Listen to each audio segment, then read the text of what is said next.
नमस्कार, मैं हूं निकिता और आप देख रहे हैं सत्य हिंदी। एक नजर डालते हैं अब तक की सुर्खियों पर। द वायर की एक रिपोर्ट के मुताबिक भाजपा पर सरकारी योजनाओं के नाम पर अनधिकृत रूप से चंदा जुटाने का आरोप लगा है। सत्यम टीवी के न्यूज एडिटर PR अरविंदक्षन द्वारा दायर RTI जवाबों से पता चला कि बीजेपी ने 2021 और 22 में नमो ऐप और NarendraModi.in के माध्यम से स्वच्छ भारत, बेटी बचाओ बेटी पढ़ाओ और किसान सेवा जैसी सरकारी योजनाओं के नाम पर चंदा मांगा, जबकि किसी भी संबंधित मंत्रालय ने ऐसे फंड रेजिंग की अनुमति नहीं दी थी। अरविंदक्षन ने स्वयं इन प्लेटफॉर्मों के जरिए तीनों योजनाओं में 100-100 रुपए दान किए और रसीदें सीधे बीजेपी मुख्यालय से जारी हुई। RTI में जल शक्ति, महिला एवं बाल विकास और कृषि विभाग ने साफ कहा कि किसी NGO, व्यक्ति या ऐप को इन योजनाओं के लिए फंड जुटाने की कोई अनुमति नहीं दी गई थी। PMO ने भी जवाब दिया कि प्रधानमंत्री के नाम से कोई आधिकारिक ऐप नहीं है और नमो ऐप का PMO से संबंध उनके रिकॉर्ड में नहीं है। अरविंदक्षन ने इसे अनधिकृत चंदा अभियान बताते हुए चेन्नई पुलिस, CBI और केंद्र सरकार को शिकायत भेजी है और बीजेपी अध्यक्ष JP नड्डा से जुटाए गए फंड का विवरण मांगा है, जिसका जवाब नहीं मिला। उन्होंने आरोप लगाया कि नागरिकों को सरकारी योजनाओं के समर्थन के नाम पर गुमराह किया गया और जांच न होने पर वे अदालत जाएंगे।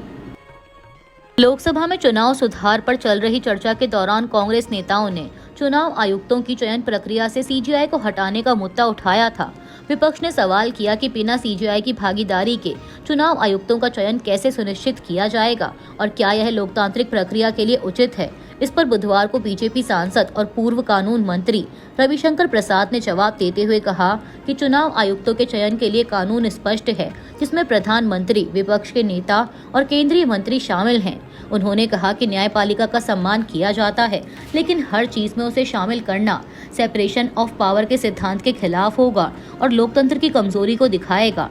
बीजेपी सांसद ने सवाल उठाया कि भारत की राजनीतिक व्यवस्था देश का राष्ट्रपति चुनती है कि नहीं, उपराष्ट्रपति को चुनती है, आर्मी चीफ और नेवल चीफ को चुनती है कि नहीं, भारत के प्रधानमंत्री के पास न्यूक्लियर बटन होता है कि नहीं। देश की जनता प्रधानमंत्री और पॉलिटी देश की सुरक्षा, इकोनॉमिक और पॉलिटिकल स्ट्रेटेजी में विश्वास करती है। भारत की चुनी हुई सरकार इतना कर सकती है, लेकिन एक अच्छा चीफ इलेक्शन कमिश्नर नहीं चुन सकती। ये कौन सी बात कही जा रही है। उन्होंने कहा कि जनता सरकार और प्रधानमंत्री पर भरोसा करती है, इसलिए चयन प्रक्रिया संविधान और लोकतंत्र के तहत पूरी की जाती है।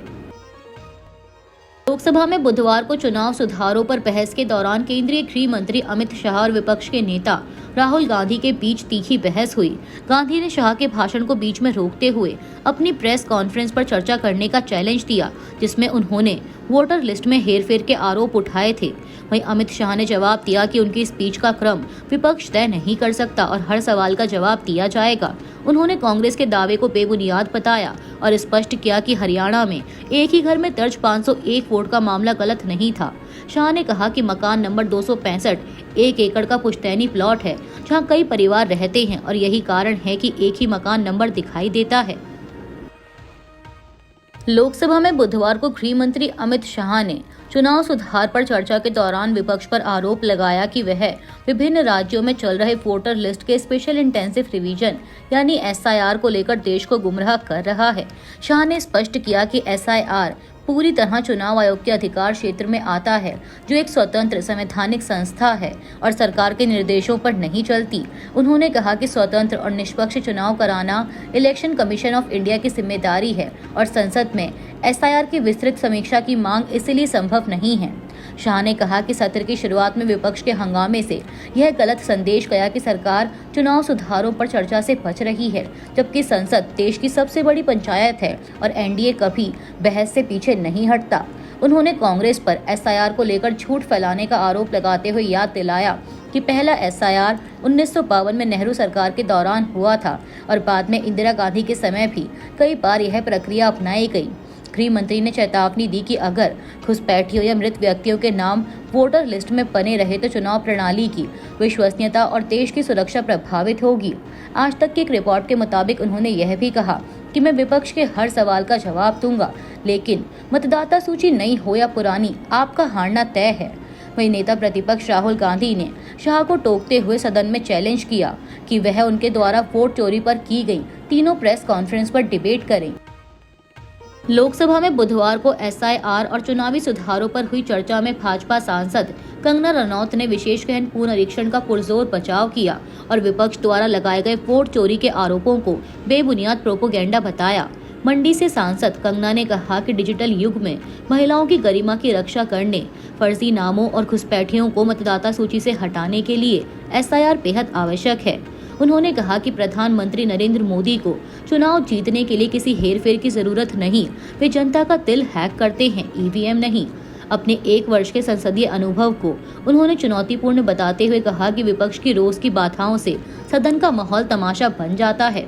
वहीं हंगामे के बीच केंद्रीय मंत्री अनुप्रिया पटेल ने विपक्ष से पूछा कि क्या वे घुसपैठियों के साथ हैं। भाजपा नेता रविशंकर प्रसाद ने दावा किया कि पार्टी अपने काम के आधार पर अगले 10 से 15 वर्षों तक सत्ता में रहेगी और पूछा कि क्या घुसपैठियों को वोटर लिस्ट में रहने देना चाहिए। इस बीच कांग्रेस सांसद KC वेणुगोपाल के चुनाव आयोग पर पक्षपात के आरोप लगाते ही सदन में जोरदार हंगामा हुआ। वेणुगोपाल ने राहुल गांधी की बात दोहराते हुए कहा कि वोट चोरी राष्ट्र विरोधी है और इसके लिए भाजपा सरकार जिम्मेदार है। समाजवादी पार्टी प्रमुख अखिलेश यादव ने कहा है कि सरकार SIR के बहाने NRC कर रही है। ग्रेटर नोएडा में एक कार्यक्रम के दौरान अखिलेश यादव ने कहा कि ये SIR नहीं बल्कि NRC है। SIR के बहाने NRC कर रहे हैं, अभी उनको निकाल रहे हैं, बाद में हमें PDA यानी पिछड़ा दलित अल्पसंख्यक वालों को निकाल देंगे। उन्होंने कहा कि PDA वाले भी याद रखें, जब वोट नहीं बनेगा तो आपका राशन कार्ड गया और फिर आरक्षण छीन लेंगे।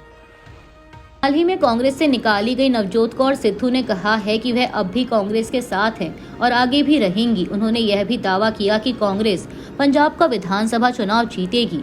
नवजोत कौर सिद्धू ने X पर पोस्ट किया कि हम कांग्रेस के साथ हैं और हमेशा रहेंगे। हम पंजाब विधानसभा चुनाव जीतेंगे और उसे गांधी परिवार को समर्पित करेंगे। उन्होंने कहा कि हमारे 70% असरदार, ईमानदार और वफादार नेता मेरे संपर्क में हैं, जिन्हें कांग्रेस पार्टी से अलग कर दिया गया है और जो कांग्रेस के टिकटों पर योग्य और जीतने वाले उम्मीदवार हैं। कांग्रेस पंजाब जरूर जीतेगी, भले ही हमारे 70% सीटों पर नुकसान पहुंचाया जा रहा है। यहां पहले ही गैर असरदार लोगों को डमी टिकट दे दिए हैं। बता दें कि हाल ही में नवजोत कौर सिद्धू का एक वीडियो सोशल मीडिया पर वायरल हुआ था, जिसमें वह पत्रकारों से बात कर रही थी। इस वीडियो में वह कहती हैं कि CM वही बनता है जो 500 करोड़ की अटैची दे। इस वीडियो के सामने आने के बाद कांग्रेस पार्टी से उन्हें सस्पेंड कर दिया गया था। कांग्रेस सांसद शशि थरूर ने साफ कहा है कि वह ना तो वीर सावरकर अवार्ड स्वीकार करेंगे और ना ही 10 दिसंबर को दिल्ली में होने वाले समारोह में शामिल होंगे। थरूर ने आयोजकों पर आरोप लगाया कि उन्होंने उनकी मंजूरी के बिना उनका नाम अवार्ड प्राप्तकर्ताओं की सूची में गैर जिम्मेदाराना तरीके से शामिल किया। लेकिन वहीं दूसरी ओर अवार्ड देने वाली संस्था HRTS इंडिया के सेक्रेटरी अजय कृष्णन ने थरूर के दावे को खारिज किया। उन्होंने कहा कि थरूर को पहले ही अवार्ड की जानकारी दी गई थी और वे घर पर उनसे मिले भी थे। कृष्णन ने आरोप लगाया कि शायद वह कांग्रेस के दबाव से डर गए हैं। कांग्रेस नेता और लोकसभा में नेता प्रतिपक्ष राहुल गांधी 15 से 20 दिसंबर के बीच जर्मनी दौरे पर रहेंगे। वहां वे जर्मनी सरकार के मंत्रियों से मुलाकात करेंगे और भारतीय प्रवासी समुदाय से संवाद करेंगे। इंडियन ओवरसीज कांग्रेस यानी IOC ने बताया कि यह यात्रा पार्टी की वैश्विक आउटरीच रणनीति का हिस्सा है और उनके साथ सैम पित्रोदा भी रहेंगे। IOC जर्मनी और UK के नेताओं ने कहा कि यह दौरा भारत की वैश्विक भूमिका पर सार्थक संवाद का मंच बनेगा। हालांकि यह यात्रा भारत में विवाद का कारण बन गई है, क्योंकि संसद का शीतकालीन सत्र 19 दिसंबर तक चल रहा है।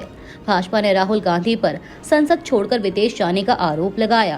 केंद्रीय मंत्री प्रहलाद जोशी ने उन्हें अंशकालिक नेता बताया, जबकि भाजपा प्रवक्ता शहजाद पूनावाला ने उन्हें विदेश नायक और लीडर ऑफ पर्यटन कहा। भाजपा प्रवक्ता शहजाद पूनावाला ने राहुल को विदेश नायक करार देते हुए आरोप लगाया कि वे नेता प्रतिपक्ष के दायित्वों से ज्यादा विदेशी यात्राओं को तरजीह दे रहे हैं। पूनावाला ने X पर एक पोस्ट कर लिखा कि एक बार फिर विदेश नायक वही कर रहे हैं जो उन्हें सबसे अच्छा लगता है, विदेश यात्रा। राहुल गांधी की जर्मन यात्रा को लेकर बीजेपी लगातार उन पर हमलावर है। इसी कड़ी में बीजेपी सांसद प्रवीण खंडेलवाल ने कहा कि राहुल गांधी अक्सर संसद चलने के दौरान विदेश जाते हैं और बाद में दावा करते हैं कि उन्हें सदन में बोलने नहीं दिया गया। उन्होंने आरोप लगाया कि विपक्ष के नेता होने के बावजूद राहुल अपनी जिम्मेदारियों से बच रहे हैं। वहीं कांग्रेस नेताओं ने इसका जवाब देते हुए कहा कि सत्तारूढ़ दल संसद में गैर जरूरी मुद्दों पर बहस कराता है। प्रियंका गांधी ने पलटवार करते हुए कहा कि प्रधानमंत्री मोदी अपने कार्यकाल का बड़ा हिस्सा विदेश यात्राओं में बिताते हैं, इसलिए राहुल गांधी की विदेश यात्रा पर सवाल उठाना अनुचित है। समाचार एजेंसी ANI के अनुसार प्रधानमंत्री नरेंद्र मोदी, गृह मंत्री अमित शाह और लोकसभा में विपक्ष के नेता राहुल गांधी ने बुधवार को नए चीफ इंफॉर्मेशन कमिश्नर यानी CIC और 8 इंफॉर्मेशन कमिश्नरों और विजिलेंस कमीशन के एक सदस्य की नियुक्ति पर चर्चा के लिए बैठक की। संसद के विंटर सेशन के बीच PM के चैम्बर में हुई यह बैठक लगभग 90 मिनट चली। रिपोर्ट्स के मुताबिक राहुल गांधी ने बैठक में असहमति नोट दर्ज किया। ये तीनों नेता प्रधानमंत्री मोदी की अगुवाई वाली 3 सदस्यों वाली कमेटी में शामिल हैं और इसमें विपक्ष के नेता राहुल गांधी भी शामिल हैं। सरकार ने 1 दिसंबर को सुप्रीम कोर्ट को बताया था कि प्रधानमंत्री मोदी की अगुवाई वाली पैनल इन पोस्ट के लिए नाम चुनने और रिकमेंड करने के लिए 10 दिसंबर को मीटिंग कर सकती है।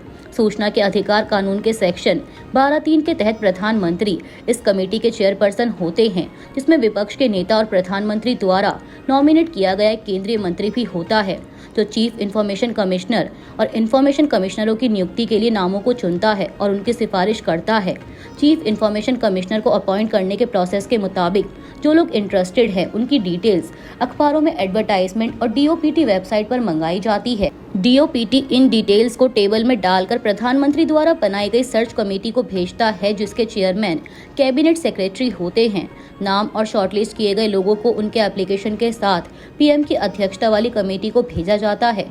प्रधानमंत्री की अध्यक्षता वाली कमेटी द्वारा रिकमेंड किए गए लोगों को प्रेसिडेंट अपॉइंट करते हैं।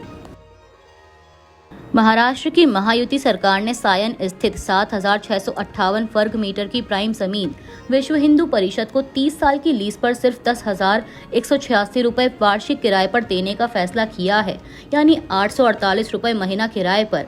मेडिकल एजुकेशन के लिए आरक्षित यह भूखंड PMC की संपत्ति है, जिसका बाजार मूल्य वर्तमान दरों के आधार पर लगभग 247 करोड़ आंका जा रहा है।